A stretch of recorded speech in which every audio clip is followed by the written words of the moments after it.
you know how like when you say like things are gonna happen for you when you're like being positive, kind of trying to figure things out. I think that was like my shining key that like I was being handed to. Welcome to Career Cheat Code.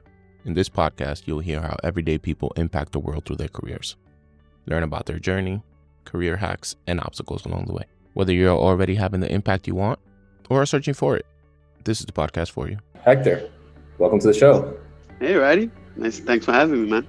Of course. No, I appreciate you taking the time to connect with us. You have a very busy schedule. And, right now, at least during COVID times, we're fortunate enough to be remote. So using this opportunity to make sure we connect. So thank you. Thank you again, man. Yeah. So let's dive right into it. Let's tell the world what it is you do for a living. Sure. I work for Morgan Stanley Private Wealth Management. I'm a wealth planning specialist at Morgan Stanley. Basically, I work for a team and I work for 3 advisors. I create financial plans and reports, and as well risk analysis for our clients. As well, I also assist in the portfolio construction and basically developing, working with them and kind of seeing how the way we should allocate as well. And in that process as well, when I partner with our bank team to give our clients bank solutions when the clients require anything like a credit line or a mortgage. So I leverage and I liaise with them, and kind of I'm the person that deals with the client and I deal with the bank and kind of monitor both of those sides. That's pretty much in a gun hole what kind of what I do now. Great. And so your clients are regular humans, like human beings with a good amount of wealth accumulated that are looking to allocate their funds in different ways. Correct. Yeah. So private wealth management is an ultra high net worth boutique, basically a area of the firm. Wealth management as a whole, it encompasses the firm. Basically, our client base would typically range from 5 million to 100, 200 million, 300 million and above. And essentially what you end up doing there is you end up taking into family relationship, family offices. We have some endowments, we have some kind of relationships like that. But basically, we have some relationships that we've known the clients for past 10 years, 12 years. Not per se myself, but my advisor has existed in that relationship for years. And he's leveraged that, continues that. And as they individually keep growing, we keep growing with them and kind of containing their business. Great. Okay. That's fascinating. Tell me quickly, is this what you always wanted to do for a living? No, actually, believe it or not, I'm from Dykeman. I'm Dominican. I would be lying to you if I didn't tell you at one point in my life as a 12, 13-year-old, I was telling you I wanted to play professional baseball. Yeah, same here.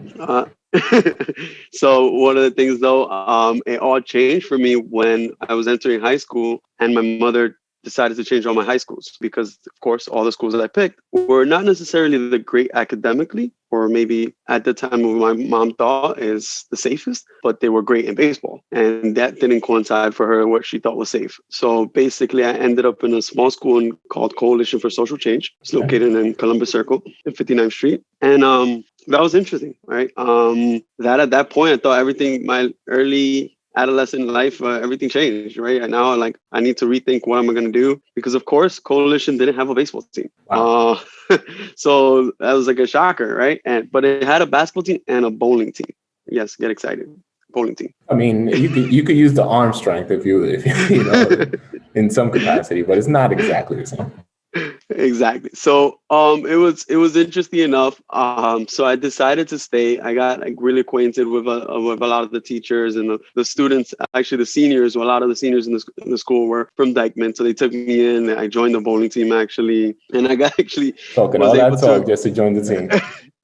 Exactly. And it was kind of cool, and whatever the case may be. And at that point, I realized that, why would I waste a year and go to another school and try to change for something that is not guaranteed? So I pretty much decided I just give it a try, and it worked out. At that point, I had some great friends. I met some great friends there, and then basically some awesome teachers, and the school was the place, I think, for me there, right? I think at that point is the attention that I needed. It's the kind of academically the drive and the push that I was going to get. But interesting enough, and then from that point, I landed into Binghamton, right? At Binghamton University, where of course Binghamton, what drew me to Binghamton was that they had a bowling alley in one of the no, I was deciding between Stony Brook and Binghamton, and I went with Binghamton because of the bowling alley. So the bowling alley is going to come back no matter what.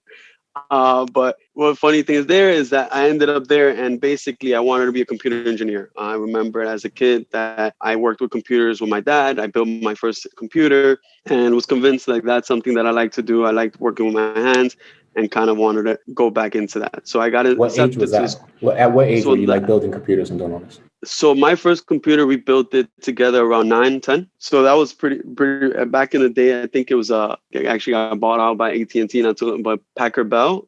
It was basically the brand of the computer. It was a great experience. You know, got to really see the inside of the computer, and from there, I had a couple of summer youth jobs that allowed me to continue that. You know, at age 14, I joined summer youth and was lucky enough to work for Columbia Presbyterian, fixing some of their computers and working with as a tech there as well. So it was a cool experience, and it was like computers became easier for me. You know, I understood them; it was easy. So when I got into Binghamton, I was excited. You know, I got accepted into School of Watson, which is their School of Engineering. My summer program, I started taking like intro classes, and from those intro classes, it just didn't seem that I was going to do anything hands-on. And I was like inquiring, and then from there, I was like, you know, what does the curriculum look like? And basically he told me you don't really get hands-on until your junior year. Right now, all you're going to take is a math to like your blue in the face, science, and like from all levels. So I was like a little deterred over that. I was like, maybe this is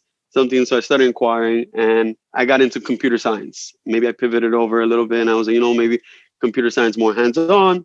And I would enjoy that. And then that was the first time in my school education wise that I was really challenged. I've never been so challenged in my life because I was struggling. I was getting C pluses. Coding was a completely different language. I mean, some of the kids that were there were doing it since in high school. I was just started picking this up like I was trying to learn Spanish for my first time. And the thought process here was that you would to get more hands-on earlier in your college career versus being in a path where you wouldn't actually be building a computer until later on. You're like, well, coding, I can just start doing this now and at least learn if I like it and at least hone in my skills earlier in the process. Was that really the thought process there?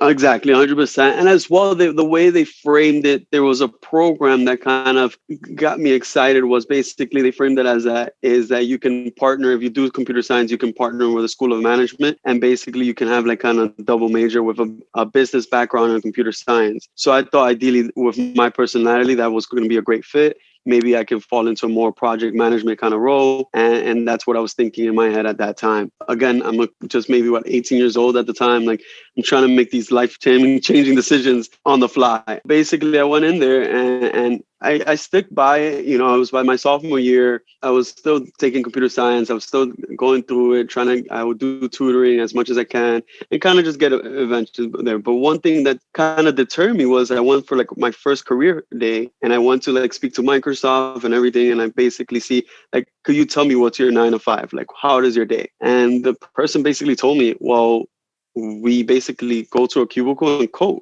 And I was like, you know, do you get to interact with the teams and everything? And he told me, no, not necessarily. There's other roles that you can do that you can look into. And that kind of was like, I don't know if that's going to be my fit.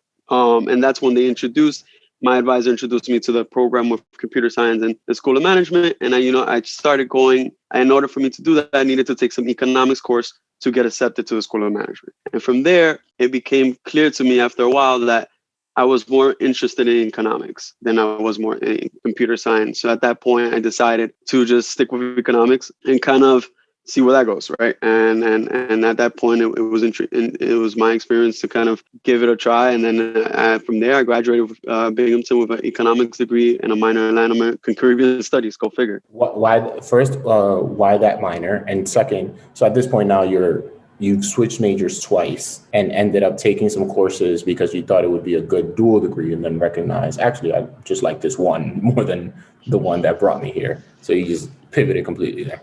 Yeah, 100%. And I think at that point as well, to mention, I when I first applied for the School of Management, I didn't get accepted and kind of was like bummed out. And I was like, they came to the decision, do I keep chasing this target if I'm really passionate about it? Or do I just pivot and go from here and see what I can do to just be able to graduate on time and kind of see what I had to do. At the same time, you know, in school, I'm working as 3 or 5 jobs and trying to figure it out, everything out. And then kind of, you know, I didn't really want to stay in school in 5 to 6 years, and then kind of for something that it wasn't driving me. So and I ended up taking some really interesting classes and really great courses, and it was fun. So I think that's what drove me there. What did you like about economics? Like, what about it really intrigued you that you felt like, okay, this makes more sense to me? One of the first classes was like macro, right? Macroeconomics and macroeconomics. And it's when people like kind of normally see it, it's like, oh, like I don't like understand it. But what I liked was the overall, how do you can those pieces connect to what you in this world, like how that affects our decisions today. How does that play out? And then it's interesting enough, that's a lot of correlated to what I do now at work. Right. It's something that basically I have to take into consideration where the interest rates are going to be. I have to take into consideration what rather globally how the world is going to be to see how what is going to go up and what is not going to go, what is going to go down. And to me, one of the after that, just that simple introduction was like, okay, this is pretty cool. Like it's something that I'm not familiar with. It's something that basically it's really correlated to the world. It's like, you know, a lot of people tell you like what I'm going to use the Pythagorean theorem in math in real life. Like in macro, it's related. You're going to like learn information that you can use later on. And then I think one of the just pushed me over to the top was when I took like an economics sports class, and that became basically we read the book Moneyball. And from there, it was again like more using numbers and like statistics and basically to come into a conclusion about certain things.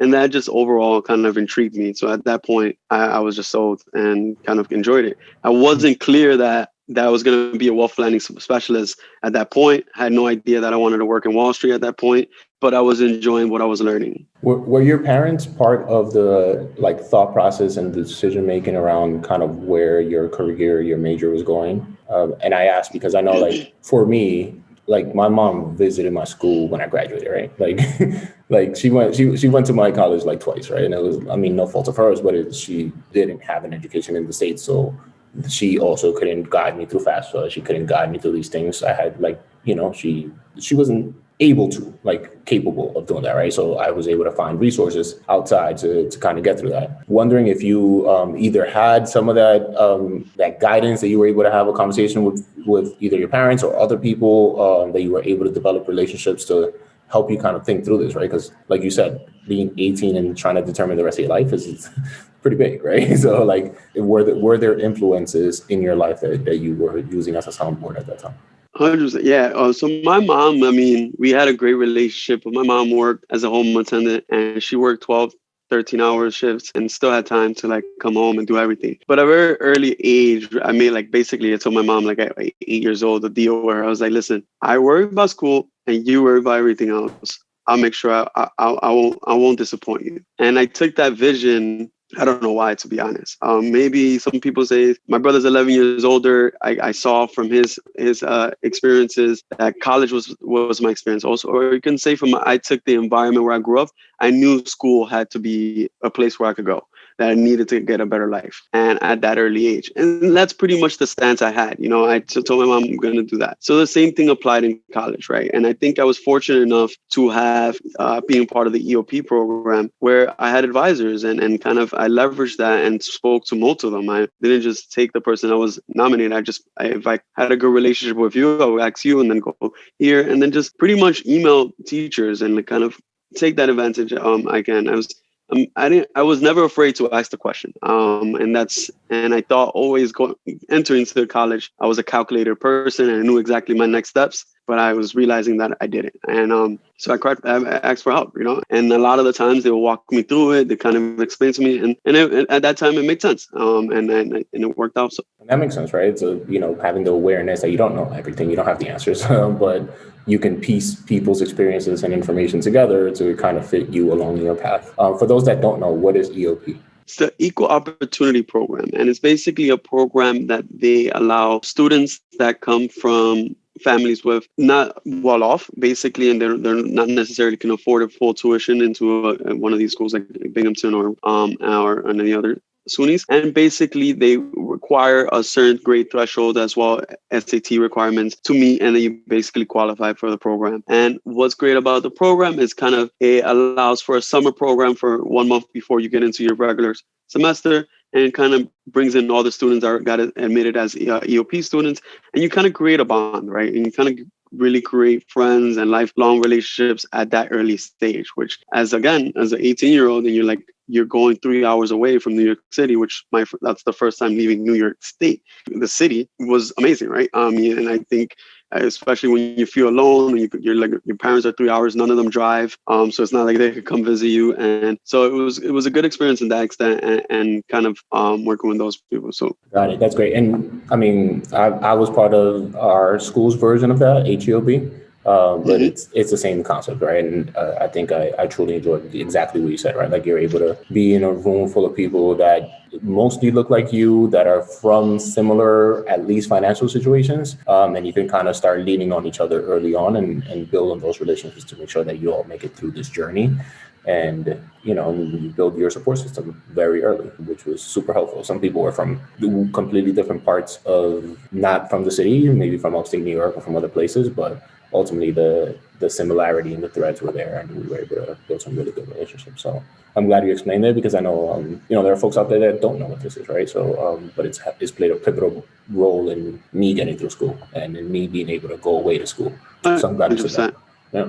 So from there, basically school went from, so at that point I graduated Binghamton, and again, I spent Binghamton more, trying to figure things out. But at the same time, I think I had at that point in Binghamton 3 jobs. I did one. I realized I needed an internship maybe later it's thinking everything, but not really knowing everything, and kind of didn't take it full advantage. So at that point, when I graduated, I was kind of scrambling to feel like what I'm going to do, what I'm going to find a job. And at that point, I started a job briefly in State Farm, working with a separate agent in like the 96th Street, I believe. And that was because my internship was in State Farm and Binghamton as well. I had friends that kind of connected me with the person, and it was a cool experience, but it wasn't for me, right? And I think at that point I was extended a hand and lended a hand to join a temp job at Morgan Stanley in Purchase, New York, and it was to work in the operation teams. And from there, it was like, oh wow, like finally I get an opportunity to work at Morgan Stanley.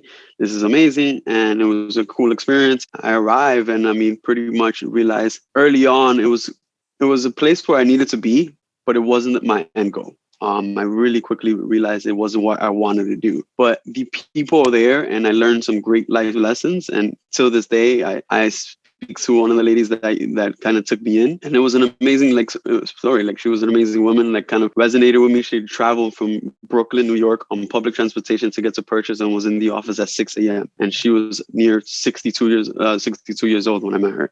So, that was like something a rude awakening, right? And so it's like you would think it's different. From there, I think at that point, that was one of those things that, you learn and kind of develop. And at that point, I just took the firm and I kind of try to see where do I fit, and started asking questions, and I just started trying to figure it out and trying to excel in my role at the same time, try to get to see what my next steps are. And I ended up within the year, I think later on, I got given the opportunity to join the team, but I was told that I was we were going to offshore our team to Mexico. So I became an associate in the team and basically had to train a staff in Mexico how to do the job and how to kind of process things and doing different things. So it became from just starting a job, trying to figure it out, and real quickly kind of a manager role, which was very interesting experience at like 22 years old. So what were your job functions at that time? Like, what were you responsible for?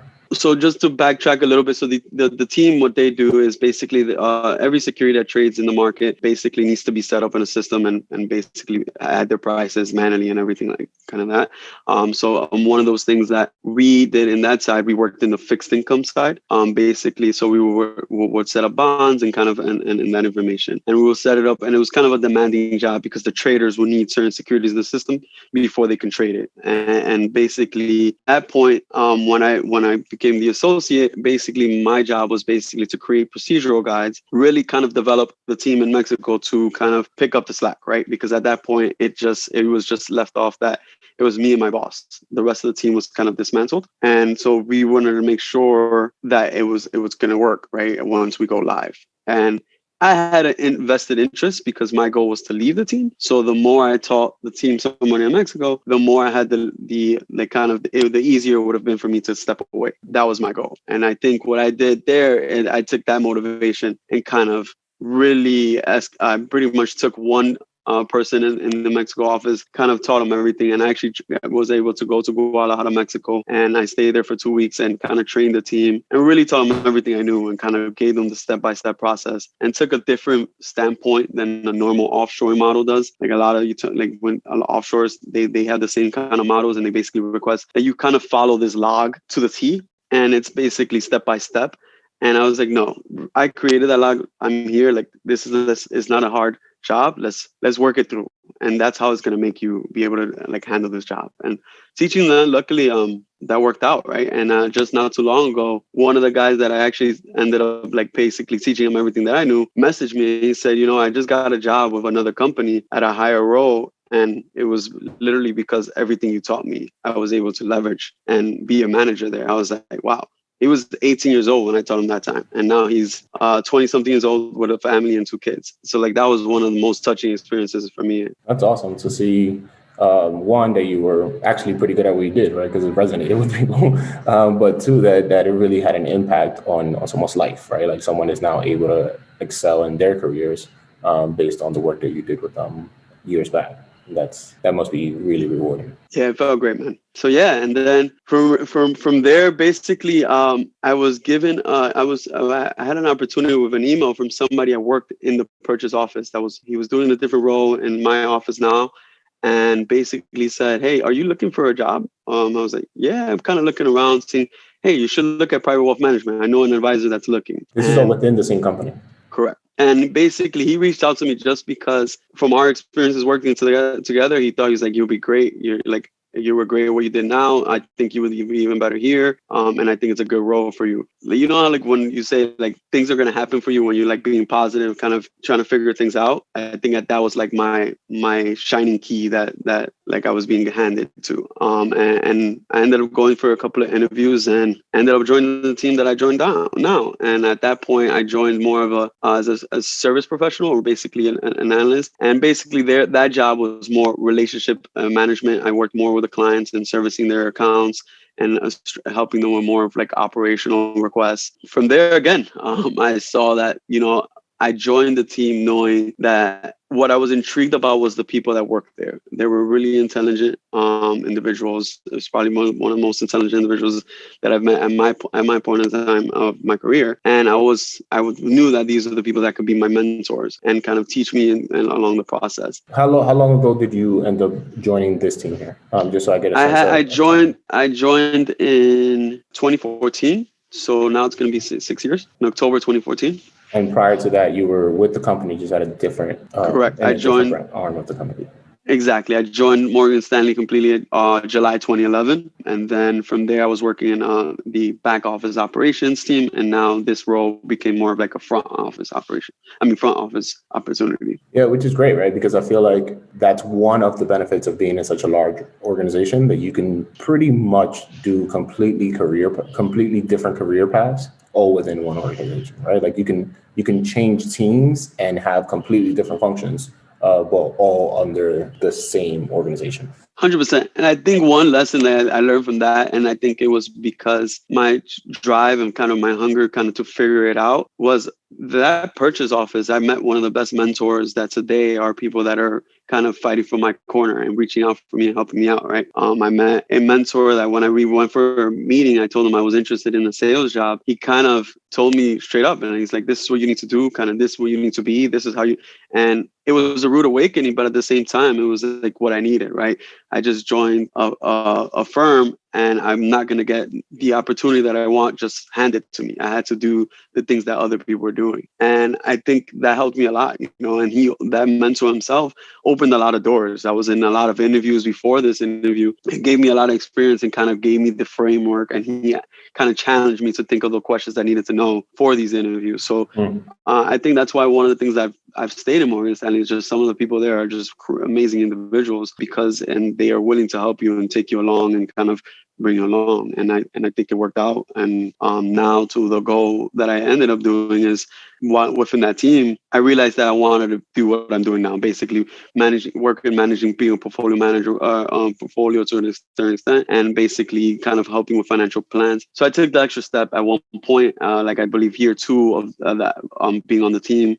I realized I need to decide either MBA or CFA. And what is a CFA and what is an MBA? MBA is a Master's of Business Administration, and basically it's most people in a kind of a financial role that wants to take the next step will go for that in that opportunity. And CFA is a chartered financial analyst. And basically, for me, the decision played on 2 of those things were basically, one was because those were the next milestones I needed to take next step. I felt like I needed one of them to be taken more seriously, to be taken more like the person that I just want. I can't just come in from a back office operation experience and demand to manage portfolios for multimillionaires. I needed to kind of, get a seat on the table.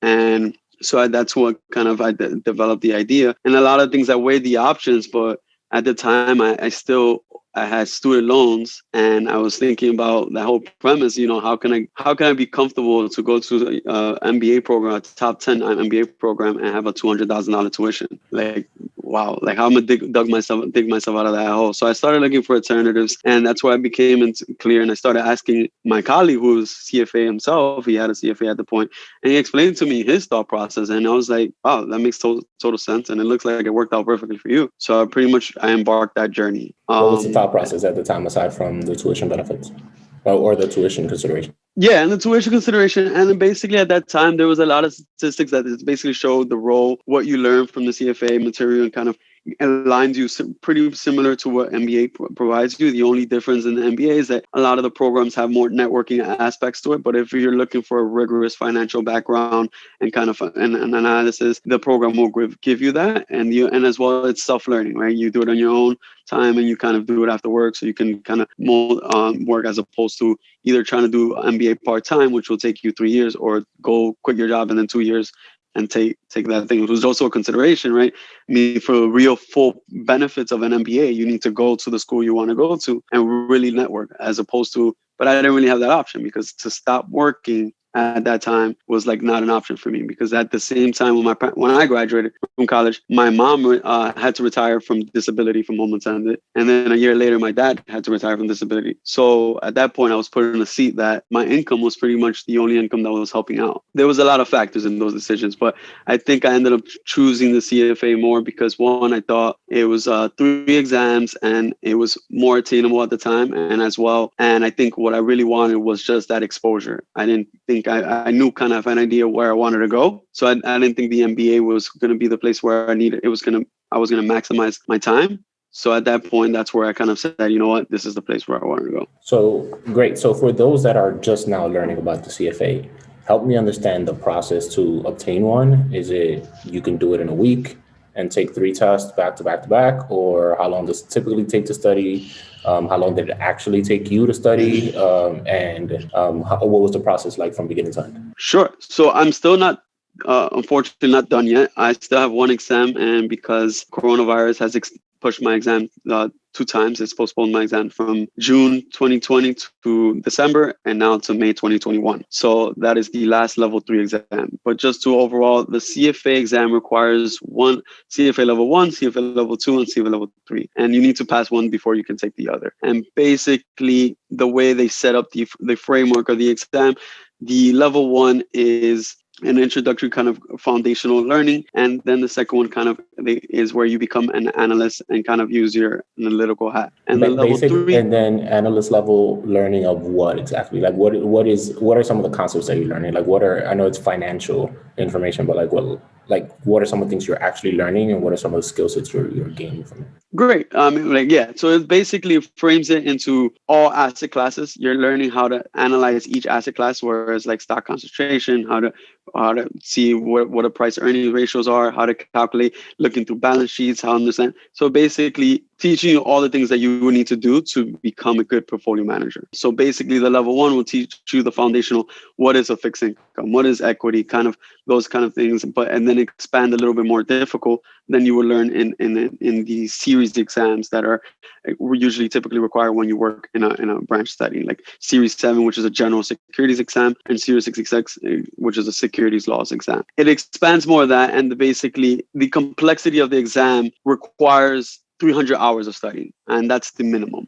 And it's because it's a rigorous program. You're literally learning a lot of information it's typically what you would try to learn in a 4-year or 2-year program with an MBA program, but you're learning it on like as quick as you can and pretty much your options. It had to take me 400 hours at least minimum to kind of really get into the groove of things. And I overshot the hours because I had to figure out a lot of things. You had from at that point almost 7 years without reading, like going back into a school setting. And so I had to find the routine, right? I had to find something that works for me, something that I can adjust. And as I developed that, I kind of got into the habit. It worked for me, and I kind of figured that out. And as well, a lot of the materials was intense. I had to kind of pace myself and kind of really see to really enjoy the information. That experience from there, it took me to the level 2 exam. So basically, I took the level 2 exam this just past year, and I passed. And now I'm expecting to take the level 3 now in May 2021, which hopefully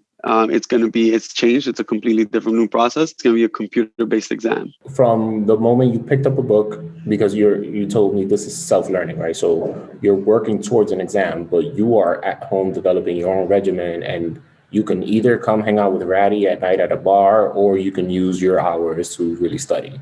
So you're home studying and for 400 hours. So what does that look like in terms of months? How much time are we talking in between the first and the second? Oh, yeah.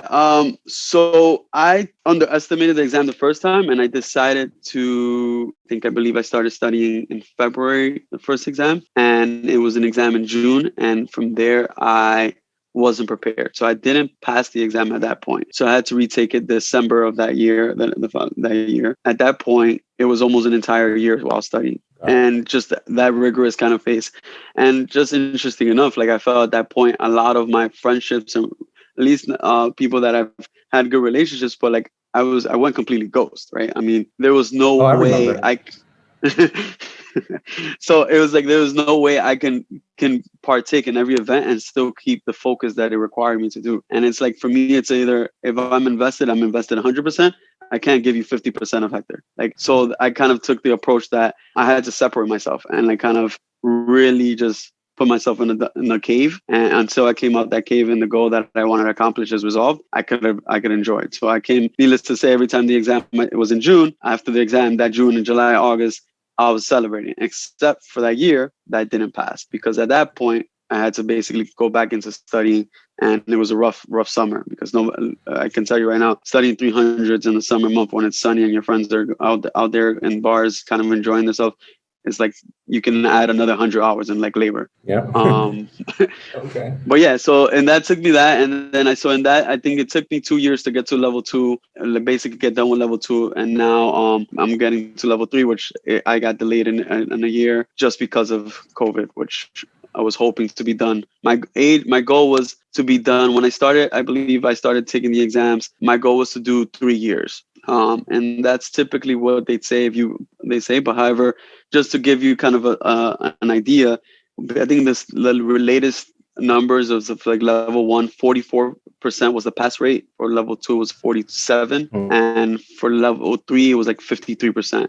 So needless to say, not everyone gets it on their first tries. Yeah.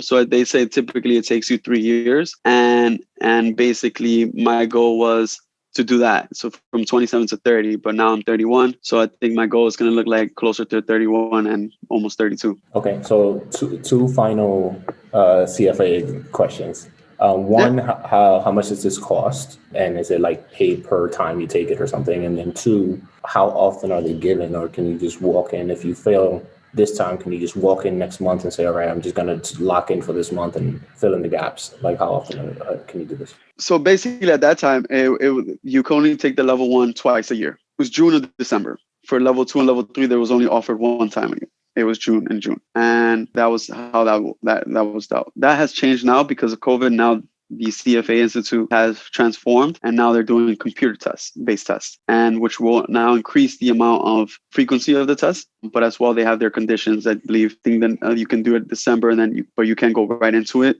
You have to wait on the period and then take the next. And for each level, it kind of varies. The cost, it goes. There's early registration, I believe. Most of the times, I think when you pay for like level 1, I think if you sign up in time, you will pay $600, $700, and then you would have to buy the prep material as well. And you can pretty much go as conservative as you want if you can, but at the end of the day, you want to pass, so you're looking for whatever the best. Some of the discounts you get because of your employer, so you can leverage that. I mean, I usually called up and just asked those kind of questions and try to see if somebody could give me even extra discounts, and just to leverage that out. But so all in, I would say on average maybe $2,000 per test, and that's like maybe the average. And I would say, I mean, some people may go on the lower end, but I would think if you get a third party provider and kind of materials, then it would get you up there. And yeah, if you fail, basically you have to pay for the exam again. And unless you meet certain criteria with the materials, they will make you pay full price again for the materials. Unless like for some of the prep providers that tell you if you got through 50% of our materials, then we will give it to you for free, or we will just reduce the price of what you're kind of doing. But in that case, you would just have to restart and kind of things. Luckily, one of the conditions that does help is my employer would cover the exam once you pass, right? So, and the expenses that you would have taken. So I think a lot of the financial industries as well, you can pretty much leverage that as well. It's a little different. Again, maybe to go back to the MBA comparison, I think our limit for tuition reimbursements was like $5,000 per semester, as opposed to that is great for a CFA where it's only $2,000. But for a school to go like a Columbia or Harvard, it's remotely not even impossible to just take $5,000. Like, what's that going to do for you? So now if we're looking towards the future, in 2021, in May, you take this exam, you pass. What does that mean for your career? What does that mean for your next step and your next role? Not necessarily what you're already in the works in at Morgan Stanley, but in theory, what does that mean for somebody at your level? What could be the next step from that? 100%. So yeah, so I think, well, one, the role that I'm in now was granted part of it for the reason is because I'm already through that CFA journey. So I'm at to see where I need to be with that presence. And I think what it's going to do for me, not only for the education that I was able to develop and the experience, and it's giving me the confidence to do what I'm doing now confidently, right? But as well, it also kind of rebrands me, right? I mean, it changes what my resume says. Basically from the back office operations to, okay, now this guy was basically a financial analyst. He's able to do the job. And kind of, I guess this is now the restart of my career, right? Because I took a very back door into Morgan Stanley by going through a temp agency and kind of working my way until I got to where I wanted to be. And kind of a rebrand. And I think ultimately the career trajectory that I have now, I'm kind of at an advisor role. I'm kind of, technically my role is like a consultant to the team. I'm on the business side, right? So the next decision that I would need to make is if I want to stick as that role, or if I want to become an advisor myself. And that's something that I would have to make that decision on my own in the next 2 years, I guess, or the case may be, and just to see if that's something that I want to do. In terms of compensation, what does that mean being at your role versus being at an advisor? Like how, if I'm hearing Hector talk and I'm like, dang, I want to do exactly what Hector does. That sounds great. Can you give me a ballpark of what I should be expecting to make? And then if you then proceed to get your CFA or your MBA or whatever path, to then go for the advisor role, like what are the potential salaried caps on something like that? So it's interesting enough. And my role, I would say the ranges will be from like 150 to 350, like give or take. But I think it varies per business and per kind of experience, because if you just Google wealth planning specialist and you go to Glassdoor, they'll give you kind of a different range. The only difference factor here is that I work in a kind of an entrepreneur setting. Yeah, Morgan Stanley is the brand, But ultimately, I work for an advisor where he has his book of business, and he can share revenue. And at that point, as his business grows, my compensation will grow as well. And the same concept goes when if you become an advisor. Now you're an advisor, you're pretty much you're running your book of business, right? And I mean, and a lot of the days, the way the industry is shifting, it won't change much because one of the things that I always consider about being an advisor is that I am 31 years old. Who is exactly that I'm going to go kind of prospect as a client? I mean, I can't go to the Mark Zuckerbergs of the world because they are my age, but they're multi-billionaires. I mean, why would they like kind of trust? And at the same time, there's where you would call older generational wealth that they're not going to trust a kid that's like 31 years old compared to a guy that's been doing it for 20, 30 years. So where the industry is diverging is that you have multiple advisors in one team managing kind of multiple relationships. And at that point, that range, I think, could go, you can either make, depending what kind of book you're bringing in, but in how big, how the size of the book, you can make $1 million. You can make 1.5, 1.2, 3 millions. I've seen some advisors that, they make that kind of money, and that just means that they're generating serious revenue, maybe $11 million a year, and they have good assets. We would say like they manage $4 billion in assets, just to give you an idea. And that's kind of the goal of like kind of what you're aiming for. Granted, that's an elite level for like a lot of advisors, and there's a lot of smaller scale advisors that they manage more in the 1 billion or 200, 500 million kind of book of business, and there you go. You can thresh down from there, and you can maybe make 500,000 or 250 or 350. So it sounds like in your team there are folks that go out there and get clients, right? So the people that are out there saying, hey, you should really consider investing your money with us and help us grow or manage your wealth. And then there are folks that from once they are in the door that would manage the relationship going forward. And then there are also folks that are actually actively investing that person's money, right? Is that generally, did I capture what some of the team looks like, or is there a lot more to it that I'm completely missing?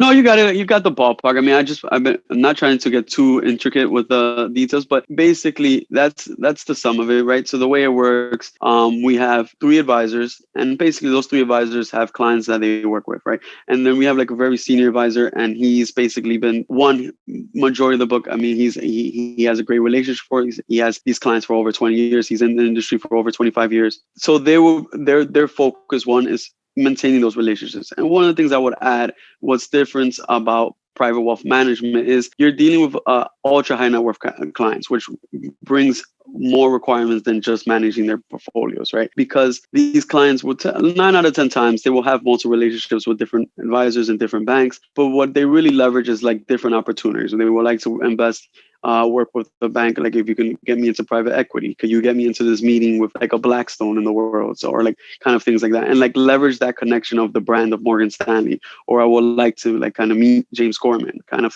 thing.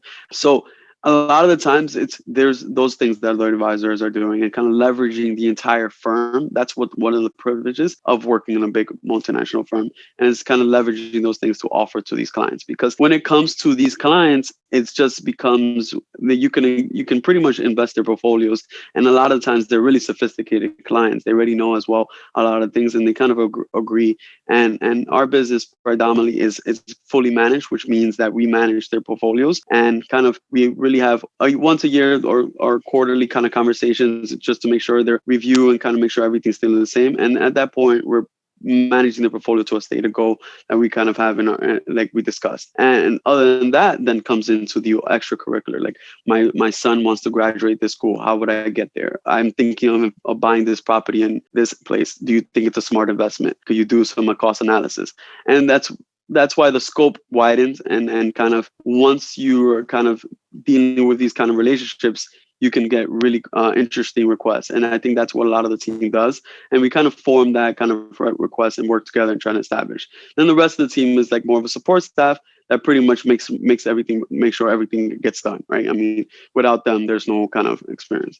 And just one thing that I would add at this point, since the lead advisor has been in the firm for so many years, and he's kind of established himself as an elite advisor, at this point, we work pretty much as a referral-based system. He's not really prospecting and calling clients. It's a lot of the times the clients know, like, listen, this is a great advisor. I think you should work with them. And they bring us clients. And a lot of times as well, the firm will itself would say that they will have good relationships and they look for an advisor for a client. They will bring them to him and say, hey, look, there's an opportunity. I think it's a perfect fit for you. And that's kind of a status that you get after you kind of, I don't know what's the word, like you prove your worth. And that takes time, right? And I think that's where it's harder for an individual that's younger to kind of get that kind of credit until it takes they hit their peak of their career and kind of later on. Do you feel like you've made the right decisions in not being a full-time coder in a cubicle and doing this instead?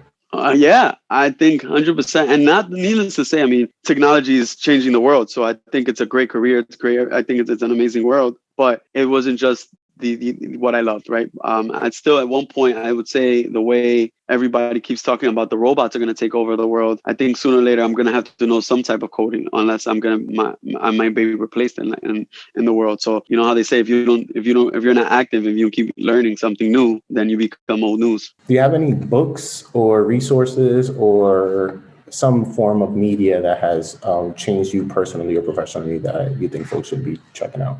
100%. I have a few books that I've read that I really enjoyed, and then I have some podcasts that I enjoyed. So the books that I would recommend for those people that like want to get into the markets and kind of learn about value investing is there's a book by Joel Greenblatt called How You Beat the Market. And basically, it's a very great little book. It's like maybe 100, 200 pages. It's a leisure read. It kind of gives you a really good foundation, like just understanding basics of the markets. And it's just a little fun book to have. I would definitely recommend it to 14, 15, 16-year-old to read something just to get them started curious. Like one of the big examples in the books is talking about how to make business as selling gum to school. And it's a great way to kind of picture what the stock market is in a not very kind of critical, like direct way, like textbook way. And then the other ones that I've read, and it's kind of shaped me in different forms, and I don't know lately why, but I've been enjoying these like the Shoedogs Phil Knight basically as well. And as well, I read recently the Bad Blood Story, which is about Theranos and fraud. One more book that was very intriguing, and I would highly recommend if you want some color on how Russia worked back in the day, especially during the Obama administration. It's called Red Notice, and it's from Bill Brauder, and it's basically he's an investor, and he basically starts his own private company and private investment firm in Russia. He's not very well loved while he's there doing that. So it kind of goes and tells you the troubles that he goes through in that experience, and it kind of very rude awakening to see what they got away with. And it's basically based on a true story. So it's, I think one of the things that Obama gave the Medal of Honor to the Bill Brauder's attorney called Sergei Tasker. I think it was in 2008. So highly recommend that. And then highly recommend Shoedog and Bad Blood. I think those were great books to like kind of enjoy. And then podcast wise, I really love the how you built this. It's basically how entrepreneurs kind of start up their business. And we'll warn you, don't listen to it on a Monday, because then you don't want to work. You're going to just start trying to figure out a way how to build your own company.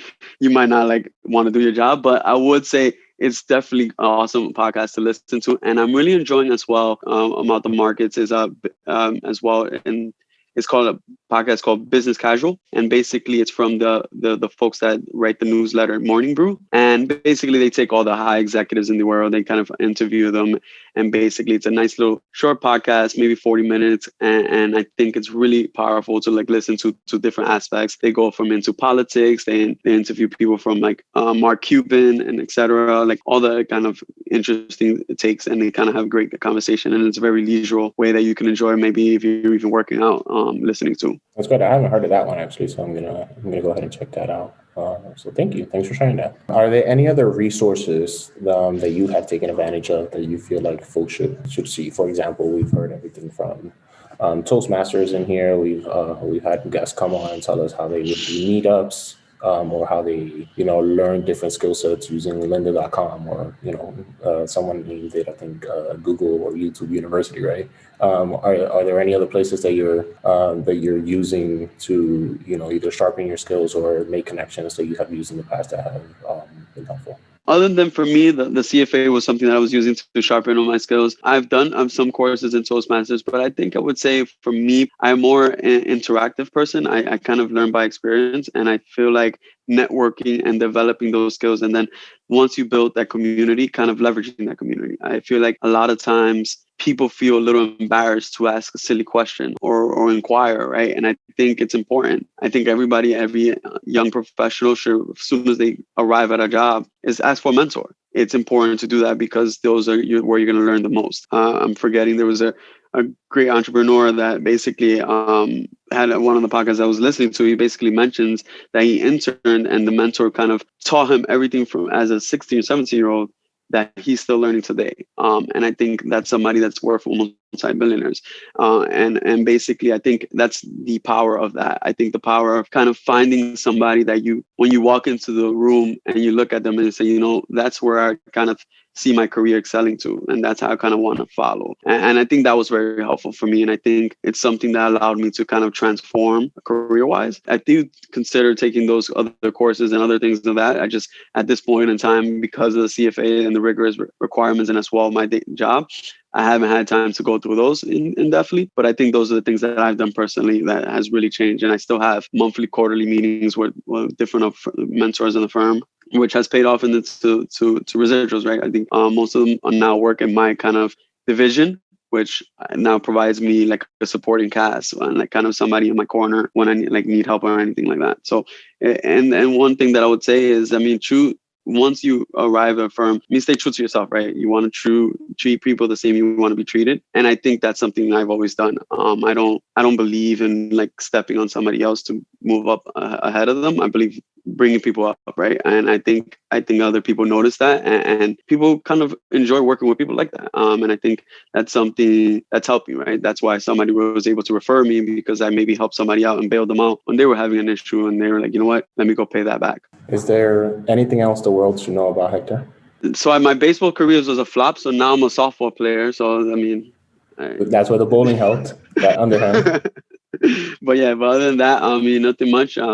Take everything day by day, the same way as COVID has starstruck everyone. And just trying to stay safe, Actually, now that you mentioned COVID, is there any clarity that COVID has brought to your life that you'd like to share? Any COVID clarity that has come out of this? 100%. I think for me, what's a realization was what's really important, right? For me, I've always tried to live a healthy lifestyle and go to the gym at least 4 times a week and kind of stick by that. But at the same time, realize how much family is important and how much spending time with them and leveraging that with them and doing things that you don't normally do because you're tired from your commute from work and all that and kind of an experience. And I think what COVID made me realize is, the tomorrow's not always guaranteed, right? And you hear the horror of the news and you see these things, and as well, not even COVID, just with the protests and everything and like kind of what world we live in. And I think this is a flaw that New Yorkers have. We are like a work. We're the working bees, and one thing that I've kind of gotten clear is like, you need to take a step back and realize what's really important, what's going to be there tomorrow, what's going to be there the day after, and it's your family, friends, and stay connected with them, right? And try to reach out and try to build those relationships. And I think I've taken maybe a bigger role in trying to do that now, because I think